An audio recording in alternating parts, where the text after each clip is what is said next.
예, 오늘 말씀의 제목은 선택의 순간에 미랄이 되라입니다. 예수님은 세상이 기대하는 것들을 채우시기 위해 사람들의 기대를 맞추고 사람들의 기대에 부응하기 위해 이 땅에 오지 않으셨습니다. 이 말은 우리가 바라는 것들을 채우는 존재로 우리의 바람을 이루어 주지 않는다는 말이 아니라 그 목적으로만 이 땅에 오시지 않았다는 겁니다. 부모는 어린 자녀가 엄마, 아빠 나 부엌칼 좀 사줘요 라고 말하면 부엌칼을 사주지 않습니다. 아이가 부엌칼을 다룰 수 있을 때까지 기다리죠. 근데 부모의 더 큰 마음은 어린 자녀가 성인이 됐을 때 그 자녀에게 더 크고 더 멋진 부엌을 선물하는 겁니다. 부엌칼 주는 것 할 수 있는데 그것보다 부모가 가진 더 큰 마음은 나는 너한테 이 부엌칼 뿐만이 아니라 더 큰 부엌, 정말 네가 마음껏 요리할 수 있는 이 부엌을 선물하는 게 내 마음이야. 이게 부모의 마음이라는 것이죠. 여러분, 하나님도 마찬가지이셨습니다. 하나님은 인간에게 부엌칼만 주고 싶지 않으셨습니다. 인간이 바라는, 인간이 소망하는 것만 주고 싶지 않으셨습니다. 하나님은 인간에게 하나님 나라를 선물하고 싶으셨습니다. 그래서 그 구원, 그 선물을 이루기 위해 예수 그리스도를 이 땅에 보내주신 겁니다.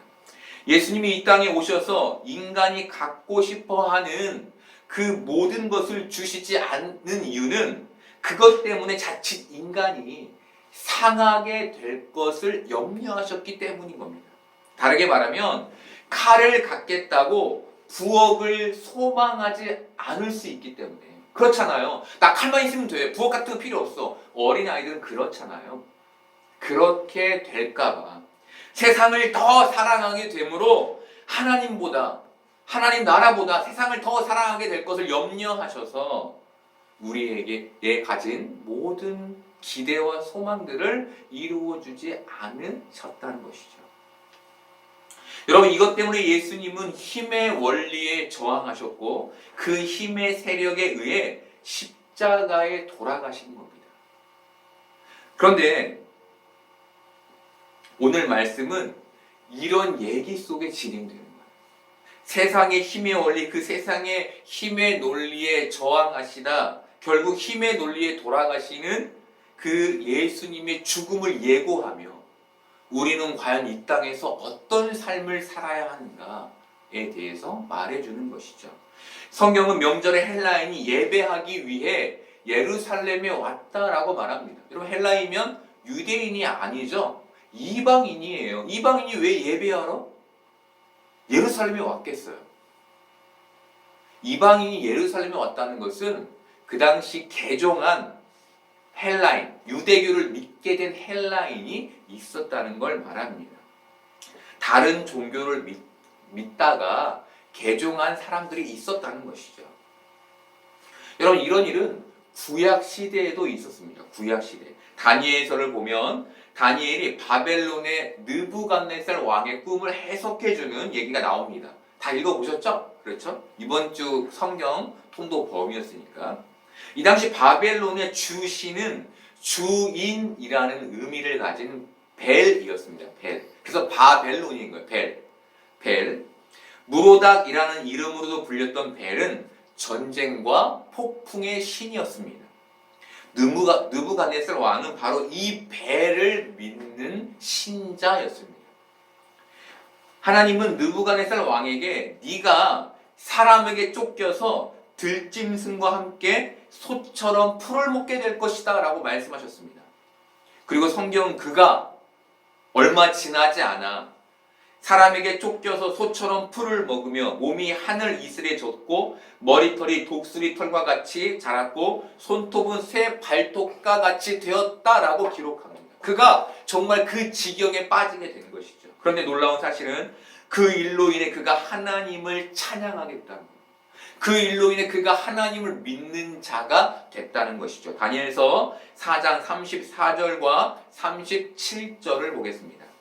그 기한이 참에 느부갓네살이 그렇게 세상에서 버려진 그 기한을 말하는 겁니다. 그 기한이 참에 나 느부갓네살이 하늘을 우러러 보았더니 내 총명이 다시 내게로 돌아오니라. 이에 내가 지극히 높으신 이에게 감사하며 영생하시는 이를 찬양하고 경배하였나니 그 권세는 영원한 권세요 그 나라는 대대에 이르리로다. 37절 그러므로 지금 나 느부갓네살을 하늘의 왕을 찬양하며 칭송하며 경배하노니 그의 일이 다 진실하고 그의 행하심이 의로우심으로 교만하게 행하는 자를 그가 능히 낮추심이라.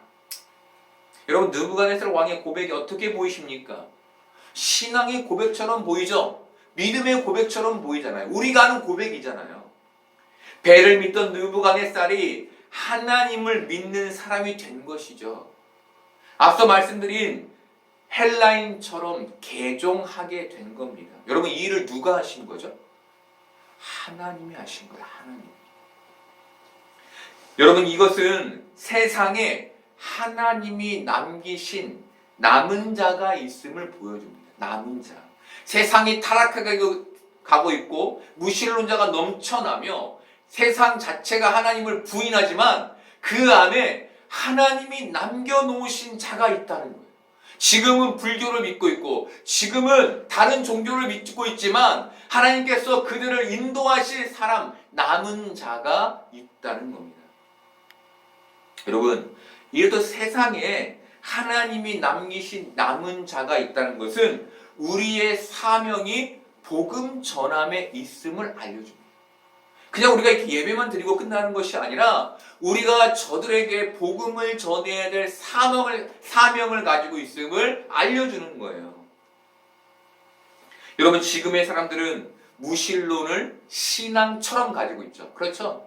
그들의 신앙이 없는 게 아니에요. 그들은 무신론을 신앙화하고 있는 겁니다.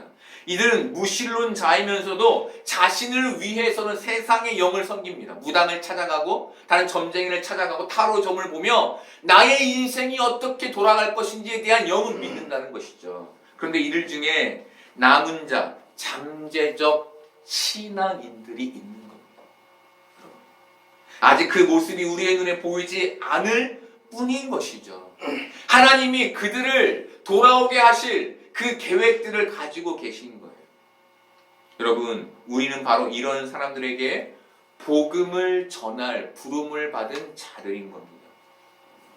단지 이 땅에서 잘 먹고 잘 살라고 신앙생활을 하는 것이 아니라 하나님이 우리를 먼저 부르신 것은 이 사명을 위해서라는 거예요. 그렇다면 우리가 어떻게 복음 증거의 삶, 선교적 삶을 살 수 있을까요?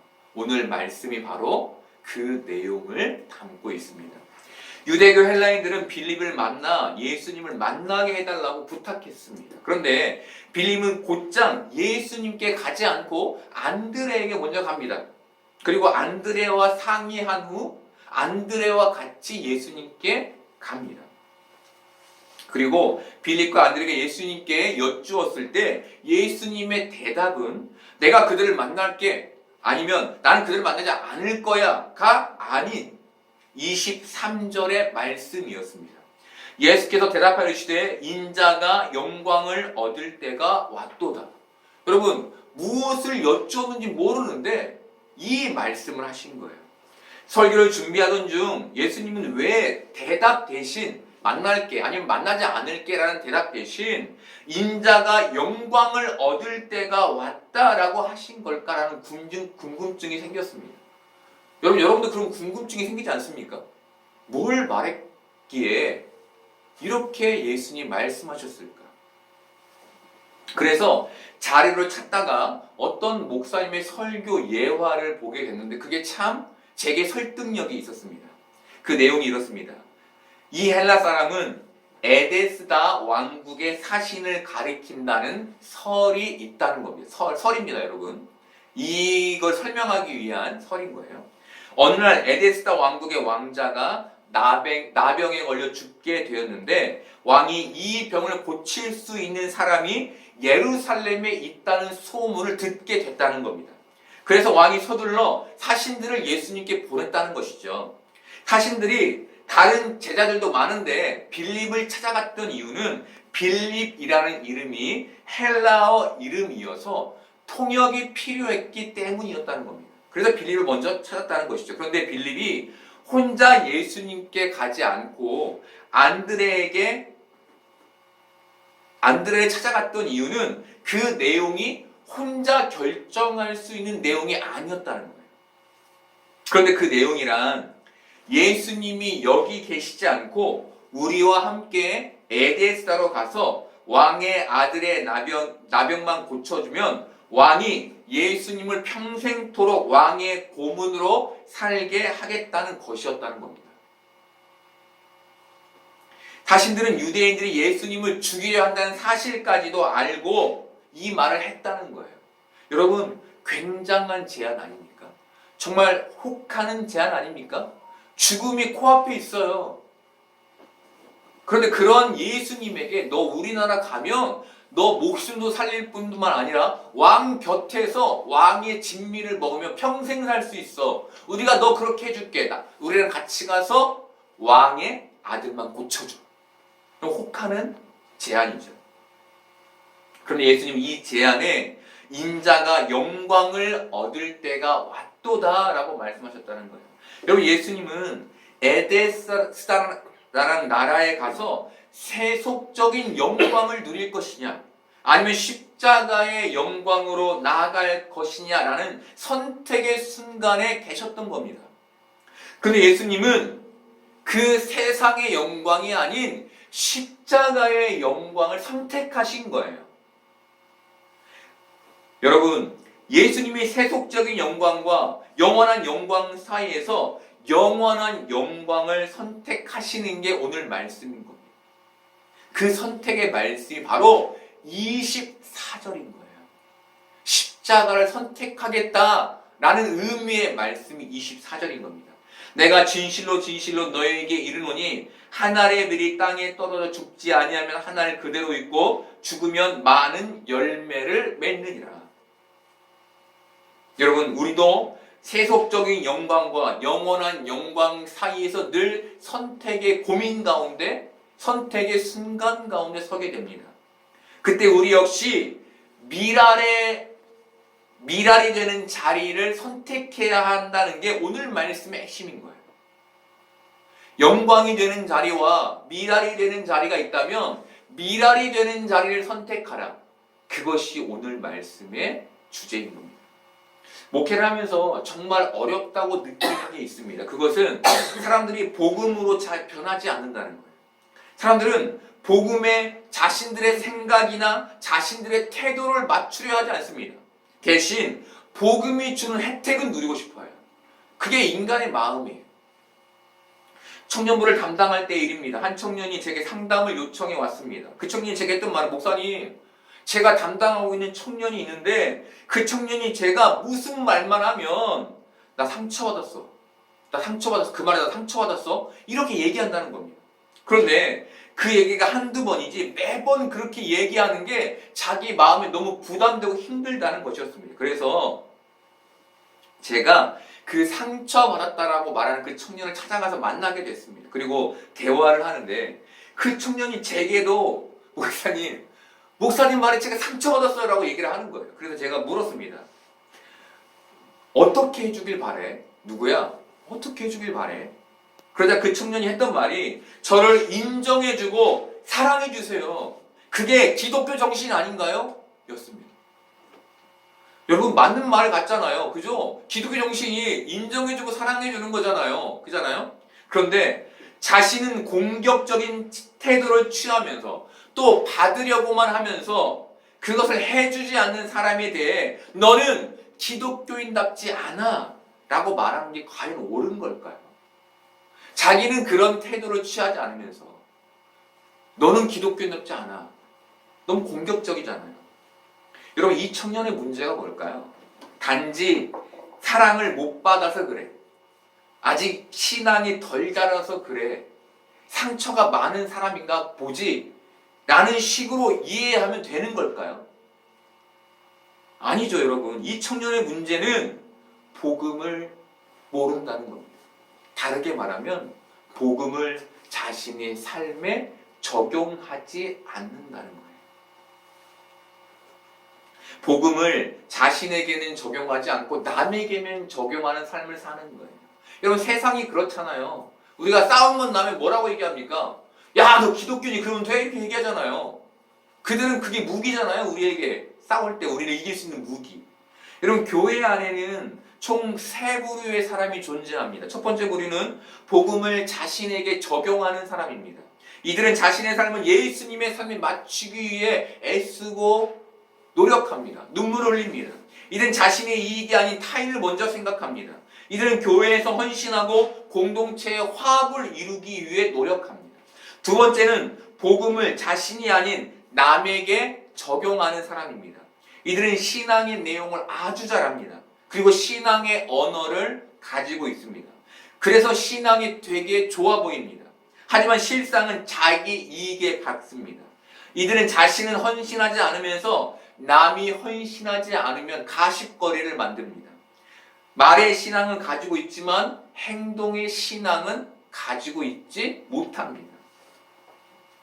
세 번째는 복음을 전혀 자신의 삶에 적용하지 않는 사람입니다. 이들은 공동체를 파괴하고 분열시키는 일을 합니다. 이기적으로 행동하고 이익에 따라 움직입니다. 남을 수군거리고 비난하는 일에 앞장섭니다. 무리를 만들고 그 무리가 복음의 길에서 벗어나게 만듭니다. 받으려고만 하고 베풀지 않습니다. 여러분, 이 세 부류가 교회에 뒤섞여 있는 거예요. 이 중 두 번째 부류와 세 번째 부류는 복음을 자기에게 적용하지 않기 때문에 나타나는 모습인 겁니다. 그 복음을 자기에게 적용하지 않기 때문에 나타나는 현상인 거예요. 여러분은 이 중 몇 번째 부류에 속하십니까? 과연 여러분은 여러분의 삶을 복음에 적용시키며 살고 계십니까? 저는 하나님 나라 되는 가정, 하나님 나라 되는 교회, 하나님 나라 되는 세상을 꿈꿉니다. 이래서 내가 하나님 나라가 되고 내 주위의 공간들이 하나님 나라가 되는 것은 놀라운 축복이죠. 이렇게 나와 내 주위를 하나님 나라 되게 할 수 있는 방법은 나에게 복음을 적용하는 것에서부터 시작되는 겁니다. 왜 여기는 이 모양 이 꼴이야? 왜 여기는 저렇지? 왜 쟤는 저럴까? 에서 시작되는 게 아니라 왜 나는 나에게 복음의 내용을 적용하지 못할까? 오늘 말씀을 드리자면 나는 왜 미랄이 되지 못할까에서 시작된다는 것이죠. 여러분, 우리 24절의 복음 그 내용을 다시 한번 같이 읽어보겠습니다. 시작. 내가 진실로 진실로 너희에게 이르노니 한 알의 밀이 땅에 떨어져 죽지 아니하며 한 알 그대로 있고 죽으면 많은 열매를 맺느니라. 아멘. 여러분, 이 복음을 마음에 새기고 이 복음대로 살아가려는 여러분 되기를 바랍니다. 아멘. 그래서 이 복음으로 말미암아 여러분으로부터 하나님 나라가 시작되기를 소망합니다. 예수님은 구체적으로 미랄의 신앙, 미랄의 복음이 무엇인지를 우리에게 설명해 주십니다. 어떻게 우리에게 적용해야 하는지를 25절과 26절로 설명해 주십니다. 첫 번째로 예수님은 25절에서 생각을 먼저 바꿔라 라고 말씀하십니다. 25절 볼까요? 자기의 생명을 사랑하는 자는 잃어버릴 것이요 이 세상에서 자기의 생명을 미워하는 자는 영생하도록 보전하리라. 여러분, 예수님은 내가 먼저 살아야지 라고 생각하는 사람에게 그 생각을 바꾸라 라고 말씀해 주십니다. 그리고 이 세상에서 자기의 생명을 미워하는 자는 영생을 보전받게 될 것이라고 설명해 주십니다. 네 생명 먼저 보지 말고 남의 생명을 좀 먼저 봐. 널 미워해봐. 그러면 영생을 보전받게 될 거야. 아기는 배가 고플 때 웁니다. 잠자리가 불편해도 웁니다. 우는 이유는 하나입니다. 자기를 봐달라는 것이죠. 자기를 사랑해달라는 겁니다. 나를 좀 보듬어 달라는 겁니다. 여러분, 이렇듯 인간은 자기 사랑을 가지고 태어납니다. 자기 사랑. 예수님은 사람들이 가진 자기 사랑의 강함을 아셨습니다. 그래서 자기 생명을 덜 사랑하라 라고 말씀하시지 않고 극단적으로 자기의 생명을 미워하라 라고 말씀하신 겁니다. 미워하라. 여러분, 우리는 우리의 생명을 미워해야만 나 자신을 덜 사랑할 수 있는 존재인 거예요. 예수님은 바로 그 생각을 바꾸라 라고 말씀하신 것이죠. 여러분, 사람들의 자기 사랑은 세상의 것을 힘으로 갖는 것으로 나타납니다. 세상의 것들을 내 소유 삼는 것으로 나타납니다. 사람들은 그것을 축복이라고 여깁니다. 내 손에 무엇인가 쥐어져 있어야만 안심을 하고 그것으로부터 안정과 안전을 찾는 거예요. 그리고 그래서 그것을 축복이라고 여기는 것이. 그런데 바로 그 생각을 바꿔야 한다는 겁니다. 그게 복음의 적용이라는 거예요. 그 생각을 바꿔내는 것, 선택의 순간마다 그 생각을 바꿔내는 게 복음의 적용인 거예요. 두 번째로 예수님은 26절에서 행동을 바꿔라 라고 말씀하십니다. 26절을 보겠습니다. 사람이 나를 섬기려면 나를 따르라. 나 있는 곳에 나를 섬기는 자도 거기 있으리니 사람이 나를 섬기면 내 아버지께서 그를 귀히 여기시리라. 예수님은 나를 섬기려면 나를 따르라 라고 하십니다. 이 말은 예수님을 섬긴다고 하면서 정작 예수님을 따르지 않는 그 삶을 행동으로 옮기지 않는 사람이 많다는 걸 전제합니다. 그러겠죠? 이 말씀 하셨는데 사람들이 예수님을 섬기지 않고 따르지 않는 거예요. 말만 그렇게 하는 것이죠. 이들의 문제는 섬기려 하지 않고 섬김 받고 싶어 하면서 자신들은 예수님을 따르고 있다고 착각한다는 겁니다. 분명 예수님은 너희가 나를 따르지 않는다 라고 말씀하심에도 불구하고 자기 마음에는 나는 잘 따르고 있는데 라고 생각한다는 것이죠. 마태복음 23장 1절부터 7절까지를 보겠습니다. 이에 예수께서 무리와 제자들에게 말씀하여 이르시되 서기관들과 바리새인들이 모세의 자리, 가장 윗자리, 리더의 자리죠. 모세의 자리에 앉았으니 그러므로 무엇이든지 그들이 말하는 바는 행하고 지키되 그들이 하는 행위는 본받지 말라. 그들은 말만 하고 행하지 아니하며 또 무거운 짐을 묶어 사람의 어깨에 지우되 자기는 이것을 한 손가락으로도 움직이려 하지 아니하며 그들의 모든 행위를 사람에게 보이고자 하나니 곧 그 경문띠를 넓게 하며 옷수를 길게 하고 잔치의 윗자리와 회당의 높은 자리와 시장에서 문안받는 것과 사람에게 랍비라 칭함을 받는 것을 좋아하느니라. 이 말씀은 예수님이 서기관과 바리새인들에게 하신 말씀입니다. 여러분, 바리새인과 서기관들은 스스로 하나님을 잘 믿고 있다라고 생각했던 사람들입니다. 이들은 모두 예배를 빠지지 않았고 하루에 3번씩 하나님께 기도했으며 구제도 했고 지식도 풍부했습니다. 그런데 이들은 남을 섬기려고 하지 않았습니다. 누가복음 14장 7절부터 10절까지를 보겠습니다. 청함을 받은 사람들이 높은 자리 택함을 보시고 그들에게 비유로 말씀하여 이르시되 네가 누구에게나 혼인잔치에 청함을 받았을 때에 높은 자리에 앉지 말라. 그렇지 않으면 너보다 더 높은 사람이 청함을 받은 경우에 너와 그를 청한 자가 와서 너더러 이 사람에게 자리를 내주라 하리니 그때 내가 부끄러워 끝자리로 가게 되리라. 청함을 받았을 때 차라리 가서 끝자리에 앉으라. 그러면 너를 청한 자가 와서 너더러 버시어 올라 앉으라 하리니 그때에야 함께 앉은 모든 사람 앞에서 영광이 있으리라. 여러분, 이 말씀은 예수님이 바리새인들에게 하신 말씀입니다. 예수님이 바리새인들에게 뭐라고 하신 걸까요? 너희 행동을 바꿔라 라고 말씀하신 거예요. 너희 행동을 바꿔라. 다른 말로 복음을 너희에게 적용하라 라고 말씀하신 것이죠. 복음을 제발 남에게만 적용하지 말고 너희 삶에 적용하라 라고 말씀하신 겁니다. 누가복음 14장 10절, 11절 볼까요? 무릇 자기를 높이는 자는 낮아지고 자기를 낮추는 자는 높아지리라. 여러분, 이 말은 높아지기 위해 낮아지라는 말이 아닙니다. 섬기는 자가 되라는 말씀이죠. 섬기는 자가 되라. 앞서 말씀드린 것처럼 복음을 네 삶에 적용해라 라는 말씀인 거예요. 섬김을 선택하라는 말씀인 겁니다.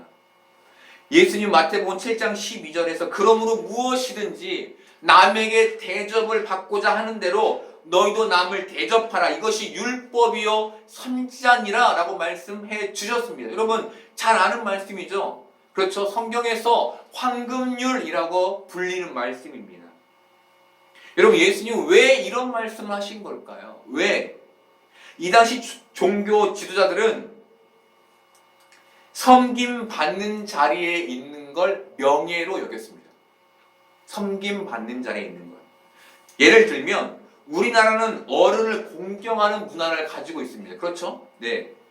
그래서 나이가 적은 사람이 나이가 많은 사람을 공경하는 것은 당연한 겁니다. 문제는 이 순서가 뒤바뀔 때 생기죠. 나이가 많은 사람이 윗자리에 앉아서 나를 좀 공경해 라고 하면 문제가 생기는 겁니다. 마찬가지로 예수님은 사회에서 대접을 받고자 하는 자리에 서 있는 너희들이 대접하는 자가 되는 게 복음이야 라고 말씀해 주시는 겁니다. 이것이 율법이며 선지자라고 말합니다. 율법이며 선지자라는 것은 너희가 생명처럼 지키려고 노력하고 있는 그 율법이 바로 이 내용이며 하나님의 뜻이라고 생각하는 게 바로 이 내용이야 라는 의미입니다. 어떤 내용입니까? 남을 섬기라는 것이죠. 공경을 받고 명예를 얻으려는 자리에 있지 않고 그걸 뒤집어 너의 생각을 뒤집어 그 뒤집힌 생각에 너의 삶을 맞추는 게 복음이야 라고 말해주는 겁니다. 여러분, 우리의 생각이 뒤집어지는 것, 우리의 행동이 뒤집어지는 적용을 하는 게 복음의 삶인 겁니다. 여러분들이 선택의 순간마다 영광의 자리, 세상의 영광의 자리가 있고 미랄이 되는 자리가 있는데 세상은 영광에 드는 자리에 가야라고 말하죠. 그 선택의 순간에 그 생각을 뒤집어내는 거. 아, 미랄의 자리로 가야지. 이게 복음이라는 겁니다. 복음. 무엇을 위해서? 나의 명예를 위해서 미랄의 자리로 가는 겁니까? 아니죠. 복음을 위해서 미랄의 자리로 가는 거. 그 삶을 너희의 삶에 적용해 내라 라는 말씀이 오늘 말씀인 겁니다. 여러분, 예수님은 세상의 영광을 버리시고 그 세상의 영광이 뒤집힌 미랄의 자리에 가셔 돌아가셨습니다. 그리고 그리스도인이라는 열매를 맺으셨습니다. 여러분, 우리도 그 열매를 이 땅에서 맺어야 하지 않을까요? 우리가 예수님처럼 그 열매를 맺으려면 방법은 하나입니다. 예수님처럼 미랄이 되는 겁니다. 미랄이 되려면 내 생각을 복음으로 바꾸어야 합니다. 내 행동을 복음으로 바꾸어야 합니다. 그것은 세상이 말하는 그 방식을 뒤집어내는 것에서 시작됩니다. 거의 대부분 그래요. 세상이 가라는 방향을 뒤집어 생각하면 다 거의 복음에 내 삶이 적용되는 겁니다. 여러분, 세상은 힘을 갖는 게 축복이라고 말합니다. 그런데 우리는 그 반대편을 선택하는 자가 되어야 하는 것이죠. 여러분, 우리가 이렇게 복음의 생각과 복음의 행동을 가지고 미랄이 될 때 우리 안에서부터 어떤 일이 일어날까요? 하나님 나라가 이루어지는 일이 일어나는 겁니다. 그리고 우리로부터 남은 자들이 복음을 알고 예수님께로 돌아오는 일이 생겨나게 되는 것이죠. 바로 그 복음의 삶, 그 선교적 삶이 내 생각과 내 행동을 복음에 적용시키는 것으로 나타난다는 겁니다. 여러분, 이 땅에서 예수님처럼 생각과 삶에서 복음을 선택하는 여러분 되기를 바랍니다. 그렇게 하나의 미랄이 되어 여러분을 통해 하나님 나라가 이 땅에 이루어지는 놀라운 축복을 경험하는 여러분 되기를 소망합니다.